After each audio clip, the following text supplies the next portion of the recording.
Donc, bonjour à tous, donc je m'appelle Berry Johan, j'ai 26 ans. Donc, je fais cette vidéo pour parler de mes expériences passées et de mon parcours académique dans le cadre d'une thèse à l'IRESA de Rennes, une thèse en robotique.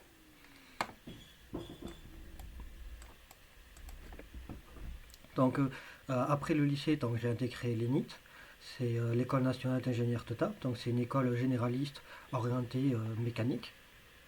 Donc les 2 premières années, ça correspond à la prépa intégrée et les 3 autres années correspondent justement au parcours d'ingénieur. Et donc moi, durant les 2 dernières années, j'ai choisi l'option génie mécanique.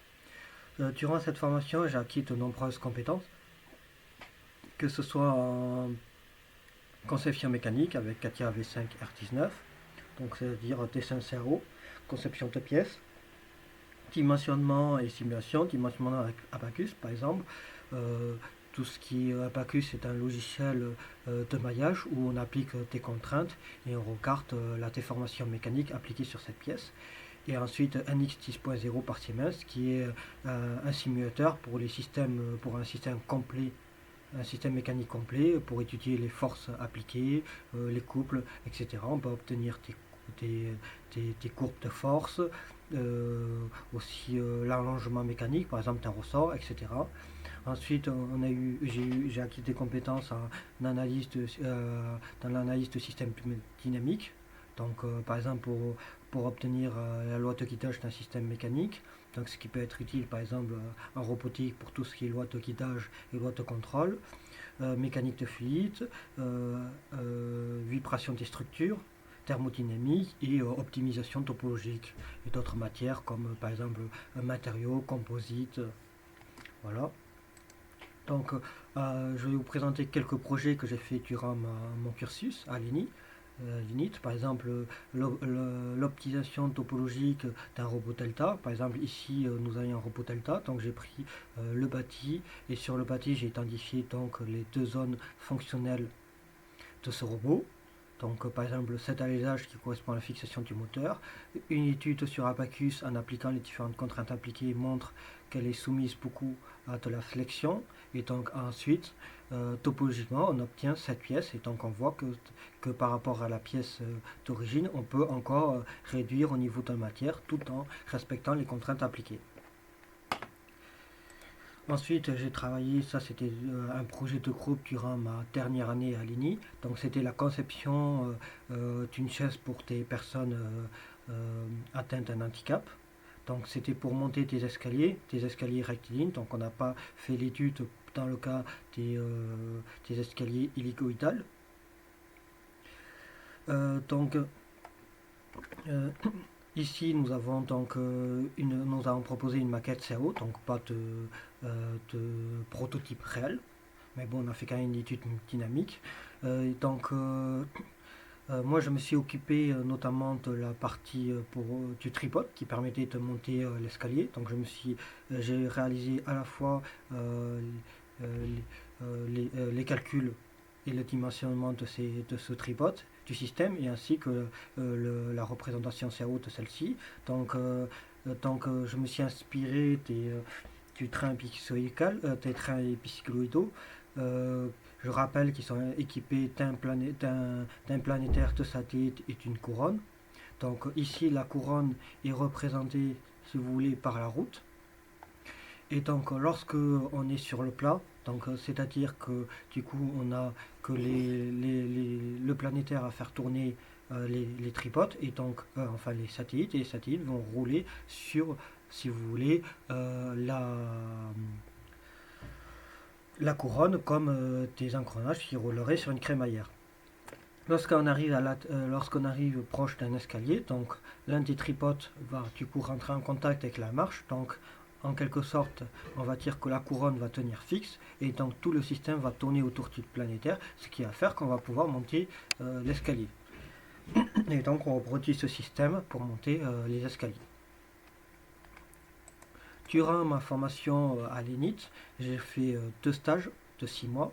Donc un premier stage niveau assistant ingénieur et mon stage de fin d'études pour valider mon diplôme d'ingénieur. Donc mon premier stage de fin d'études, je l'ai fait dans un bureau d'études à Liantec. Donc c'est un bureau d'études qui conçoit tes capteurs capacitifs, tes capteurs de couple, tes capteurs de force, tes instruments de mesure comme tes jauges linéaires, etc. Donc l'objectif était de concevoir et de développer un pan de calibration pour les capteurs capacitifs. Donc c'était dans le cadre de Safran qui avait besoin dans les turbines de réacteurs de mesurer la distance entre l'extrémité d'une pale et le carter lorsqu'elle est en rotation. Donc j'ai proposé ce banc. Et donc pourquoi créer ce banc? Parce qu'en fait, si vous voulez, ils ont besoin d'une courbe d'étalonnage, si vous voulez, une courbe de calibration pour justement, en fonction de la tension mesurée, l'associer à une distance mesurée. Et donc j'ai pris un système avec un moteur pas à pas associé à un système vis-écrou et un chariot pour pouvoir faire avancer le capteur capacitif. Voilà. Ensuite, il y avait une jauge linéaire Miti-Toyo pour mesurer la distance parcourue par le capteur. De l'autre côté, on avait une hélice qui simulait, si vous voulez, la turbine, donc qui était alimentée entraînée par une courroie crantée avec un calet tenteur. Et donc j'ai proposé une conception CAO et aussi une maquette en impression 3D avec une partie faite en impression 3D et une autre partie en métal pour les pièces plus mécaniques comme tout ce qui va être par exemple les poulies ou encore la vis écrou, etc. Et donc ensuite pour programmer le moteur pas à pas, j'ai utilisé une carte Arduino auquel j'ai inséré le programme pour justement automatiser le déplacement du capteur. Et j'ai réalisé les calculs pour déterminer la précision de déplacement au niveau du capteur en prenant en compte tous les jeux et toutes les incertitudes liées aux différentes. Par exemple au niveau du Miti-Toyo qui a par exemple une précision au centième.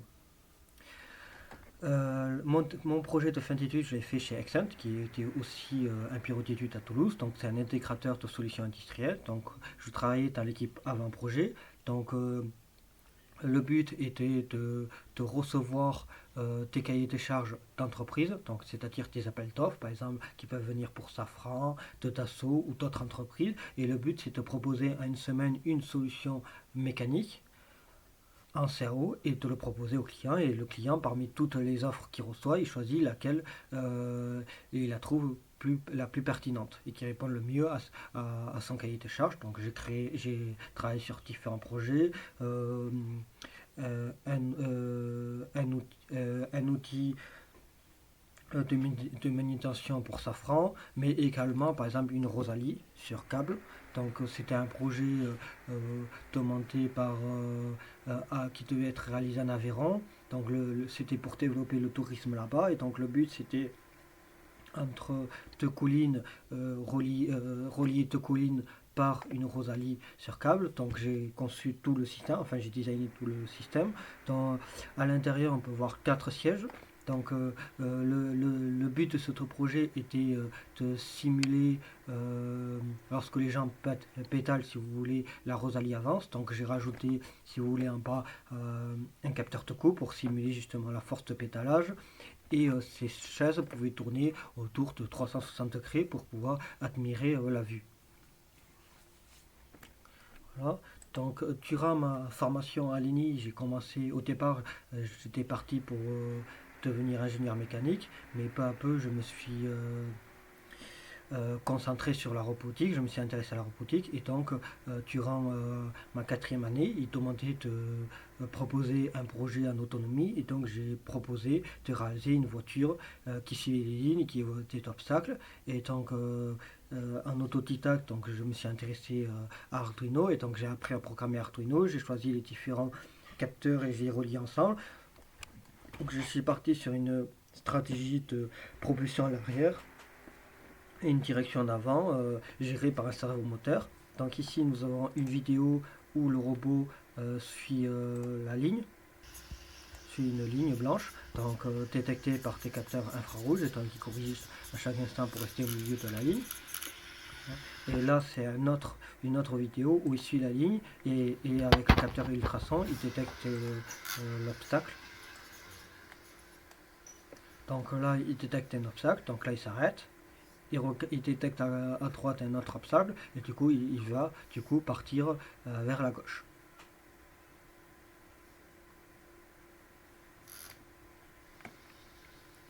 Voilà. Du coup, après que j'ai fini mes études à l'ENI, donc j'ai décidé de me former vraiment à la robotique et donc j'ai intégré l'Insta Bretagne. Donc c'est l'École nationale supérieure de technique avancée où ils proposaient un master en robotique mobile qui durait 2 ans. En dernière année, en partenariat avec l'Université Angers, j'ai réalisé un master de recherche dans le but de pouvoir faciliter l'intégration d'une thèse à la fin de mes études, ce qui était l'un de mes objectifs. Donc j'ai acquis durant cette formation de nombreuses compétences, bien sûr en programmation avec le langage C++, Python, middleware avec ROS2, outils de simulation Casebo. Par exemple sur Casebo, on a simulé un robot qui attrapait les balles de tennis. Donc on avait une partie traitement d'image où on détectait le contour des balles, parce qu'elles étaient jaunes si vous voulez, contour des balles, et ensuite on envoyait la position de ces balles au robot qui ensuite allait les ramasser. Sur Copia Sim, qui est aussi un autre simulateur, on a simulé pas mal de choses, mais notamment j'ai simulé euh, euh, ah oui, un robot autonome qui devait se déplacer dans un laboratoire de manière aléatoire et donc éviter tous les obstacles, éviter les murs et les obstacles qu'il pouvait avoir. Voilà. Ensuite, au niveau de loi de guidage, on a eu beaucoup de cours sur les lois de guidage. Par exemple, tout ce qui est champ de potentiel attractif répulsif, suivi de ligne, aussi tout ce qui est équation d'état, par exemple avec la voiture de Tuppins, par exemple, que je pourrais citer. J'ai eu aussi des cours de traitement d'image et même de machine learning aussi d'intervalle aussi. Mais ça, c'est plus pour la robotique marine. Du coup, durant cette formation, j'ai travaillé sur 2 projets. Donc, le premier projet de la première année de master était la conception d'un robot qui devait détecter un homme tombé à la mer. Donc, c'était un projet de groupe. Moi, je me suis occupé de la partie conception du drone. Donc, j'ai conçu la partie de l'architecture mécanique. Donc, j'ai réalisé les pièces en impression 3D. Ensuite, l'intégration des différents composants, que ce soit le contrôleur de vol, le GPS, la radiotélémétrie, pour communiquer via le PC par Bluetooth. Aussi un récepteur RX pour pouvoir télécommander le drone par une télécommande. Donc la première étape a été via Mission Planner de configurer tous les composants. Ensuite, dans une première étape, on a contrôlé le vol via la télécommande pour voir comment il se comportait, s'il était stable, etc. Ensuite, dans un deuxième temps, sur Mission Planner, on a réalisé des missions complètement autonomes, où par exemple, on dessine une trajectoire, donc on a testé avec un carré, par exemple, sur le stade de l'insta, on mettait les positions, et donc on voyait le drone qui se déplaçait de manière autonome et qui suivait le carré. Euh, dans mon équipe, il y en a d'autres qui se sont occupés de la partie traitement d'image pour détecter un homme tombé à la mer. Ils ont testé, simulé avec une bouée, donc ils détectaient une bouée, par exemple dans la piscine de l'Insta. Et un autre membre de l'équipe, lui, s'occupait d'un algorithme au niveau des trajectoires pour savoir quelle était la trajectoire la plus optimale pour parcourir une zone et détecter le plus rapidement possible un homme qui pourrait tomber dans la mer. Donc mon deuxième projet, c'était mon projet de deuxième année de master. Donc c'était sur la conception d'un voilier autonome avec une voile rigide. Donc si vous voulez, il y avait un flap à l'arrière et donc si vous voulez, c'est l'orientation du flap qui fait plus ou moins, qui oriente plus ou moins l'aile rigide avec un certain angle d'attaque. Donc moi je ne suis pas occupé de la conception mécanique ni de la partie intégration des composants. Moi je me suis plus occupé de la loi de guidage et notamment rentre autonome avec un suivi de ligne. Donc ici nous avons donc en bleu les lignes qui devaient suivre et en rouge nous avons le résultat du suivi de ligne. On peut voir qu'on obtient un très bon résultat.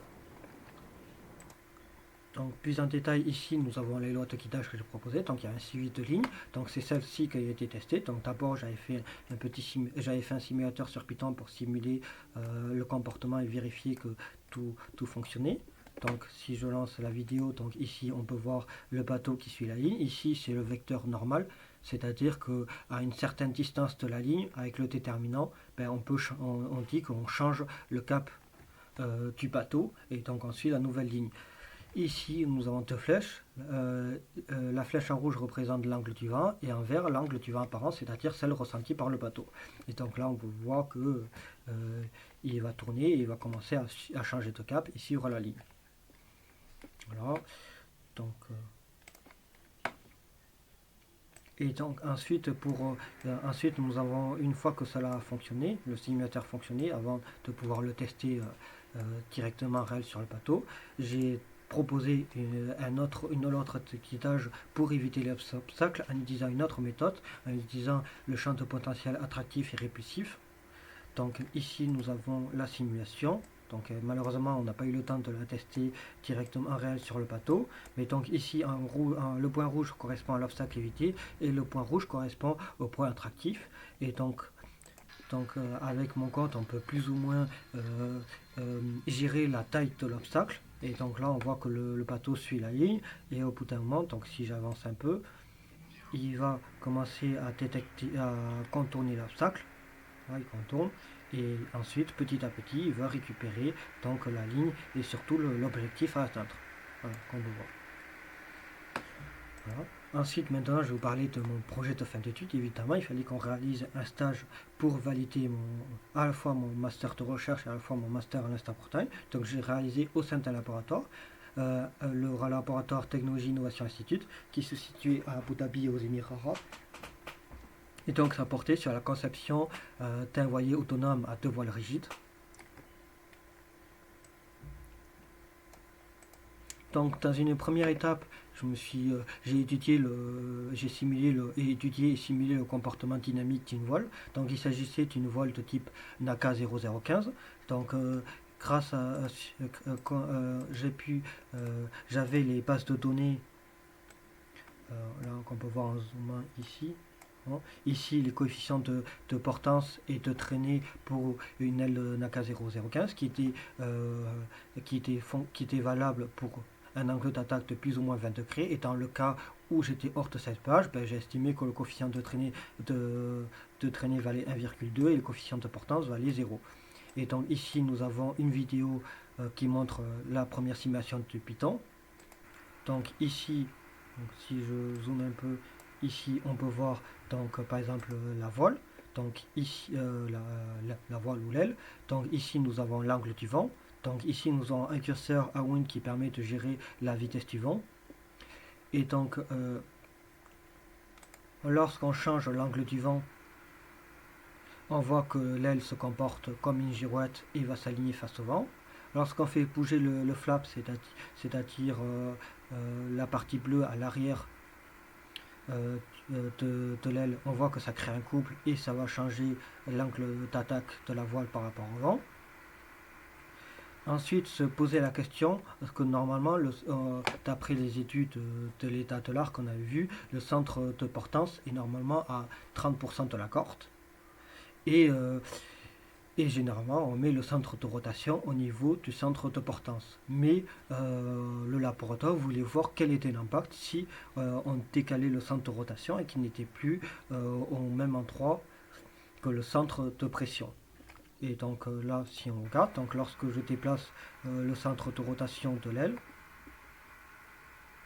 donc bon là j'ai fait tourner un peu le flap.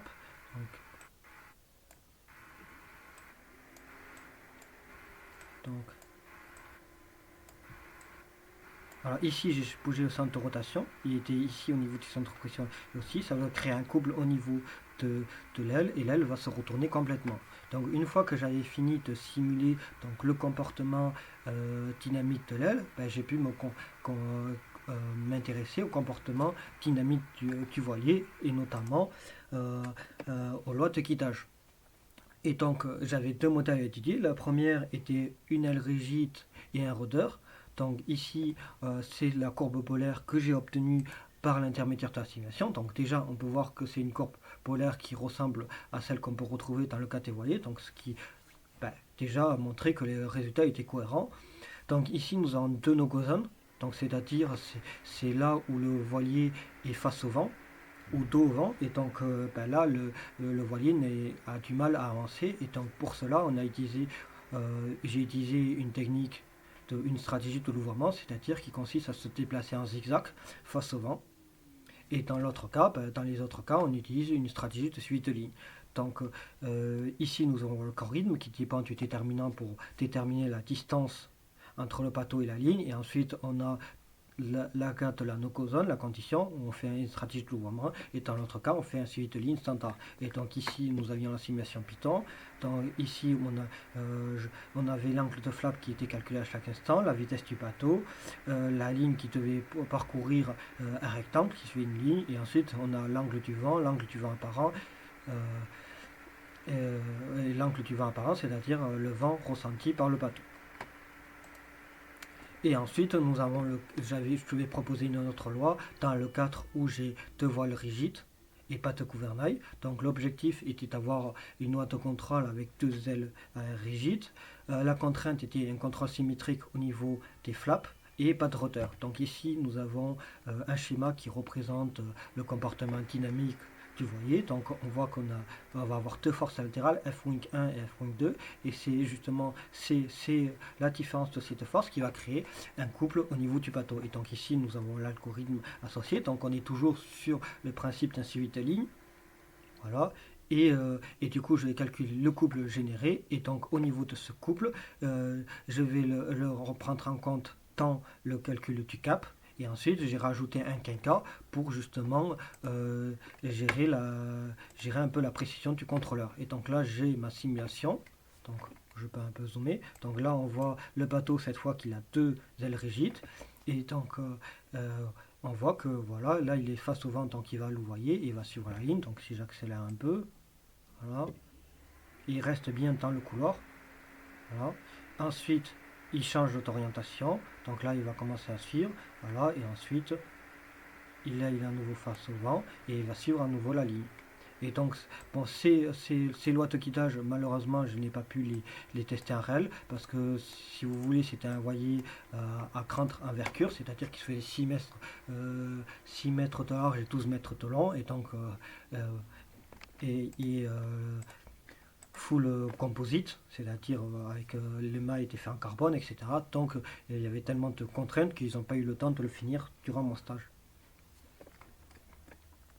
Et donc en conclusion, je vais dire mes forces et motivations pour cette thèse. Donc je pense que j'ai une expertise en robotique avec mon master, notamment en contrôle, les lois d'équitage, l'intégrateur de capteurs et d'actionneurs, tes compétences avec des outils de simulation ou même en langage de programmation avec ROS2, C++, Python ou en simulation. Tes stratégies, ces thèses combinent à la fois mes compétences actuelles et mes aspirations pour approfondir sur tes innovations technologiques dans un environnement collaboratif. Donc, je vous remercie de votre intérêt et j'espère que mon profil sera retenu dans le cadre de cette thèse.